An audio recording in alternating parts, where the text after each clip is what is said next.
Welcome into Lutties-lookback, episode 13. My name is Nick Luttrell. Thanks for joining us on today's show. We got a very basketball-heavy show, probably the first basketball-heavy show that we've probably had in the Lutties-lookback young era of shows that we have had. We'll start today's show, how we always do, with my three big things from Arkansas's basketball game over the weekend on Saturday. Taking care of business against UCA 82-57 over there in North Little Rock at Simmons Bank Arena. My first thing, no NYC hangover in North Little Rock. Hogs did what they were supposed to do, and I think a lot of people were worried as a Razorback fan going into this game because they had such a big win against Michigan. The come-from-behind win in Madison Square Garden, New York City. Everyone's really hyping them up. If when the AP rankings come out, I think later today, Arkansas will probably be ranked. And so people were talking about this Razorbacks team. That was a really big win. So I think a lot of people also expected, okay, now that people are talking about you, their ego is going to get inflated a little bit, and they're going against a UCA team that they should win against easily, and people were a little worried what's going to happen. But they did exactly what they were supposed to do, and more, honestly, and more, with a really big win over UCA. The second big thing I have is ball movement. It was to perfection. I mean, obviously, they were the better team in this one. Arkansas plays in the SEC. They're the team that's expected to win. But I don't know if I expected them, again, to get such a big win and to dominate from start to finish, really. Start to finish in this game, which is something we haven't seen all season long, except for maybe the Maryland Eastern Shore game when they won by like 80. Besides that game, we haven't seen Arkansas dominate from start to finish. We've seen them be really slow coming out in the first half and then doing well and going on a run and winning the game in the second half. This game, it was a I don't know, football they say a 4-quarter game. I guess in basketball it'd be a 2-halves game because there's not quarters, which there should be in men's basketball, but that's an issue we'll get to later. But back to that second point, they swung the ball, they moved the ball really quickly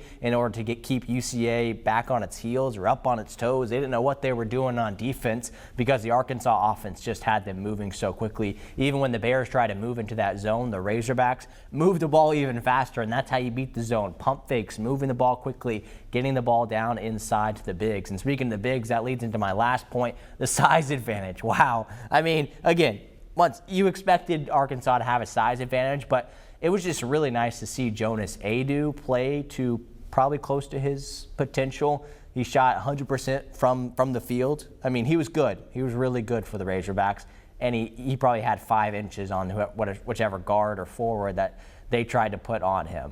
But that's just the thing about Adu, is we knew he was going to be really special this year. We've seen glimpses of it because of his injury, and now we're starting to see game by game him get better, him get faster. I mean, he still looks kind of slow out there, but then again, I'm thinking to myself, oh, he's 6'10", 6'11". Like, you're that tall, it's okay if you're not like as fast as Boogie Fland or Billy Richmond out there. Like, you have the size advantage. And Arkansas certainly did have the size advantage for this game. Again, Jonas Adu was really good in this one. You didn't realize how good he was, how tall he is, until you compare him to some UCA forwards out there. So Arkansas just dominates, and here's what head coach John Calipari had to say after the game. He had a terrific practice yesterday in Fayetteville. We had a terrific practice. Our shoot-around today was one of our better shoot-arounds. So I felt good coming into the game. The only thing that happens to this team at times, you stretch it out and we get a little arrogant. And then all of a sudden we give up a 3, we foul a 3-point shooter, we give up a layup, we miss 2 shots, we turn it over. And we've all seen it. And then all of a sudden it's a 6-point game. And it's an 8. Well, you had it at 16, 18. What are we doing? But today I thought there were a couple of those, and I'm trying to convince these guys like Carter, singles.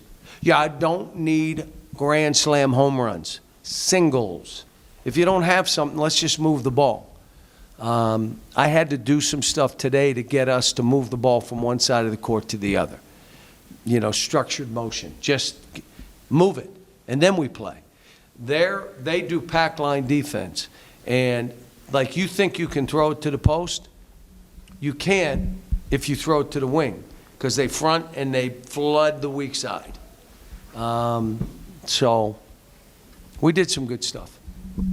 All right, so nice win for the Razorbacks. They've got 2 more games left in the non-conference before they face off in conference play. Their first conference game, number 1 Tennessee, will come to Bud Walton Arena in a few weeks, so that will be a very big game. I want to briefly, before we go on, talk a little bit more about this game and just how special it was for UCA, because I want to give love to UCA, because hopefully there are some UCA fans also watching. I want to give a shout out to Lane Taylor, Elliott Cadeau. Those were the go-to players for this Bears team, and I think early in the season, Bears fans, you should probably know those are your 2 go-to guys. But I think it's been really rewarding to see a guy like Lane Taylor come from Farmington, as good as he was at Farmington the past few years, come into the system with the Bears and do so well under John Schulman.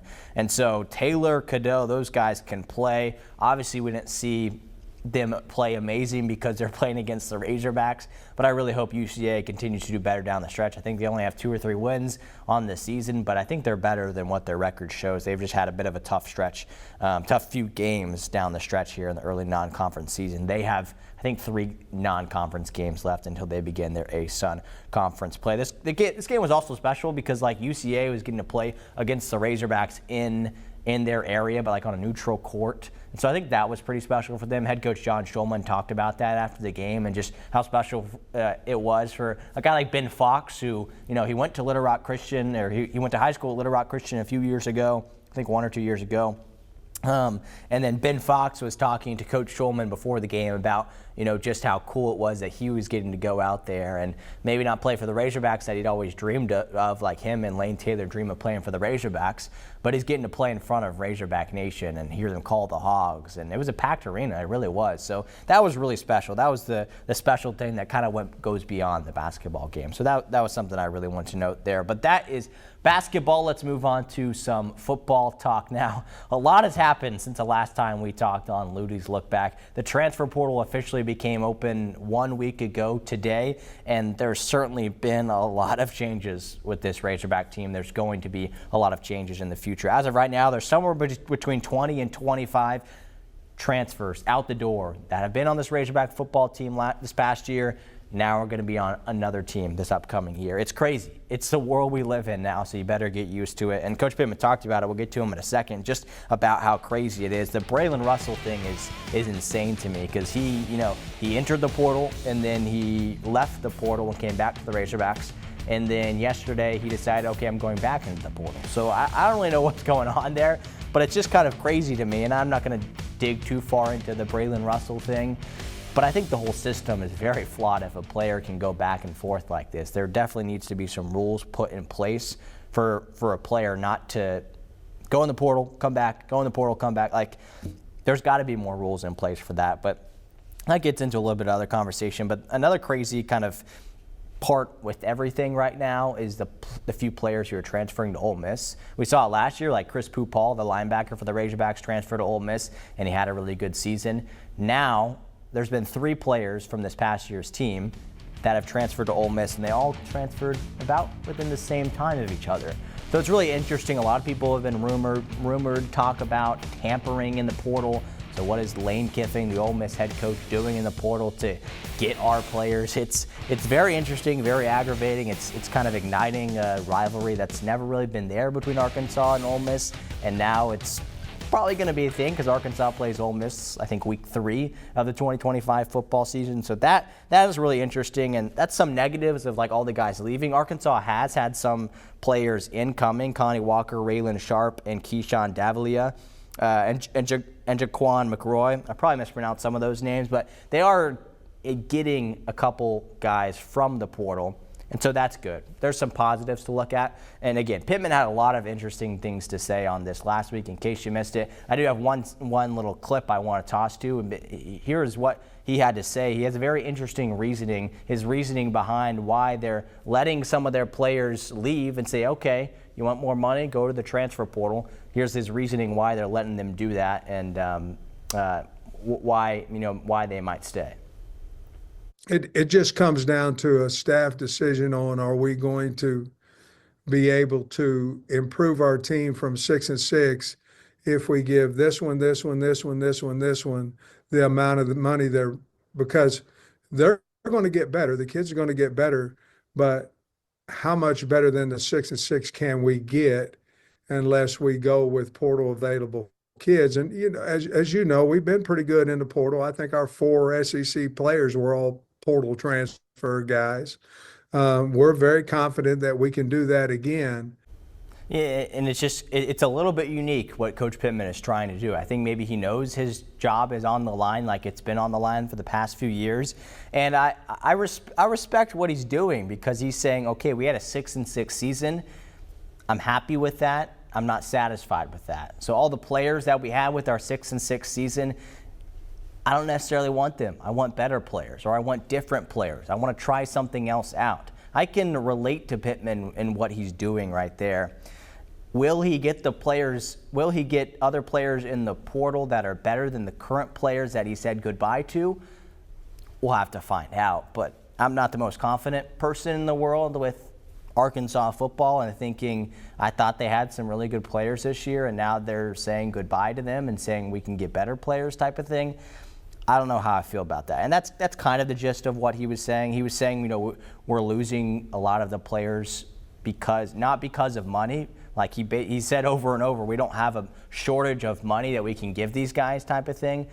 But he said it is a financial decision that they're making. And basically how I see it, just to simplify it and how I'm envisioning it, a player walks in, they say, hey, Ole Miss, or my agent is telling me that I can make X amount of money if I go and play somewhere else in the SEC. How much will you give me? Will you match that offer?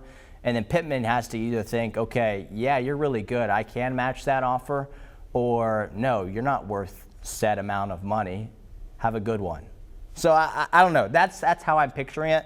That might not be exactly how it's going down, but for most of the players, that sounds like that's what's happening. So again, really interesting. College football, as we know it, is gone. This is the tomorrow of college football is here. And so that's kind of scary to think about. But Pittman talked about a couple other things that I wanted to briefly get to. He said some of the guys who have entered the portal, they will come back. Selman Bridges was one of them. I mean, Braylon Russell came back and then he left. So I think there's still an option for them to come back. He said if they did it the right way. Still trying to figure out what the right way looks like.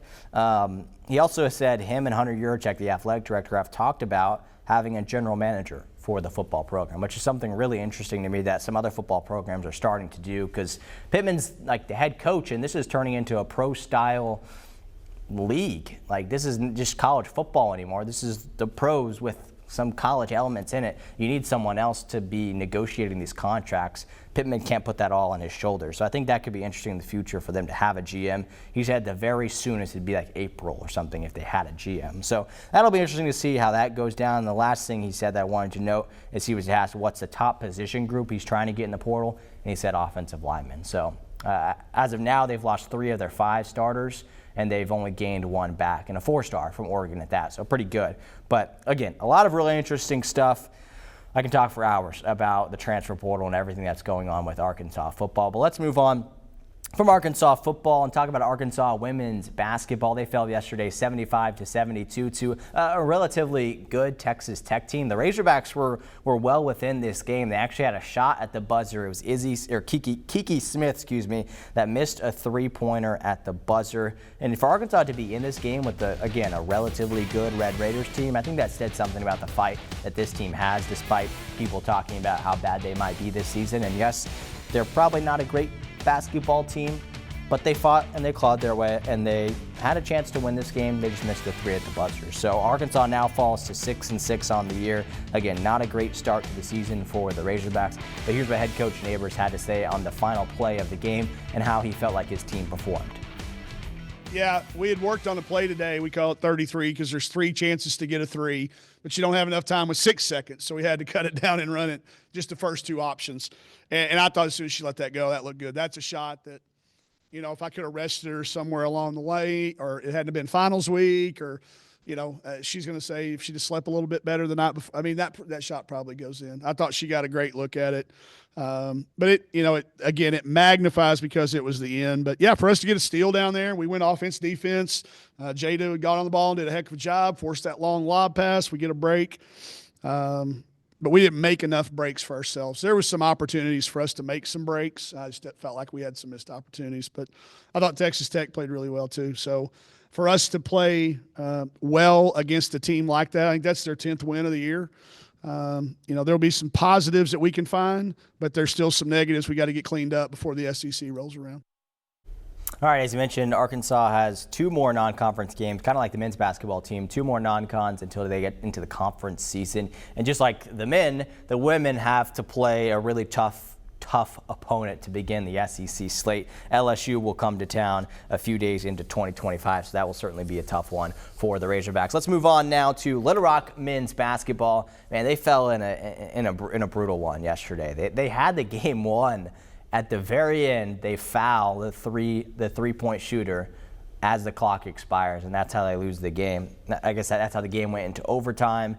UIC made all three free throws. The game goes into overtime, and UIC ends up winning that one. The final score 77-69. And this is one of those games. It was a 50-50 game going into it, in which Little Rock wasn't like favored by a lot. They weren't really supposed to win by a lot, but neither was UIC. UIC wasn't supposed to win by a lot either. It was a toss-up, let's say, and it was one where it would have been nice if Little Rock could have gotten that win. It was right there where they could have gotten the win. So a little disappointing. They never seemed to recover in overtime. Free throw shooting down the stretch was really an issue, as you see behind me. 54% from the free throw line. That's not going to win you many games, especially in close games like that. Little Rock has a good team. They have a lot of players out right now. KK Robinson looks like he's going to be out for a while. Jordan Jefferson, Creed Williamson, those guys have been out the past few games.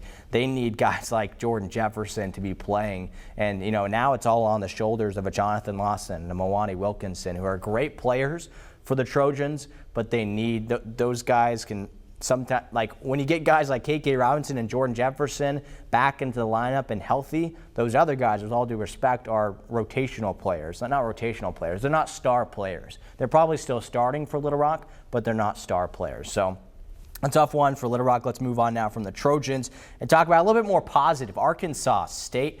How about this win for the Red Wolves? They stormed back. They were down 27 in this game. It's the largest comeback in college basketball history since 2018. Yeah, 2018. I had to check my notes there. That's pretty crazy. That's at least what the UAB or the ESPN Plus announcer said. So I'm going to hope he was right. But really, down 27 in the second half is really crazy. And for them to make that comeback really shows a lot of grit about this team. Taron Todd had a career-high 31 points. Arkansas State, after that big win over Memphis, a little bit of a shaky win earlier in the week, gets another win last night against UAB. So what a win for Coach Hodgson and their team to come back. 27 points and take down UAB 98-89. Well, let's look at UAPB now. A blowout loss. Texas yesterday. Obviously, Texas is a really good basketball team. UAPB has definitely struggled this year. Not really known, I guess, for their amazing basketball team. So that's a tough one there. 121-57. I just see the Golden Lions had 22 turnovers. Some other women's basketball action from Friday. UCA with a win over Northwestern State. Had a double check there. 62-52. The Sugar Bears. It was Jade Upshaw, 18 points, the leading scorer. She's been dominating this year for UCA, so good for her. 6-2 is a good start to the year for the Sugar Bears. And then A-State, man, following a tough one to UT Martin. I thought that's either UT Martin's first or second win of the year. I was getting mixed results on that. I think it's their second, but a tough loss there for A-State. So that was a lot of basketball. Let's move on now to some high school football.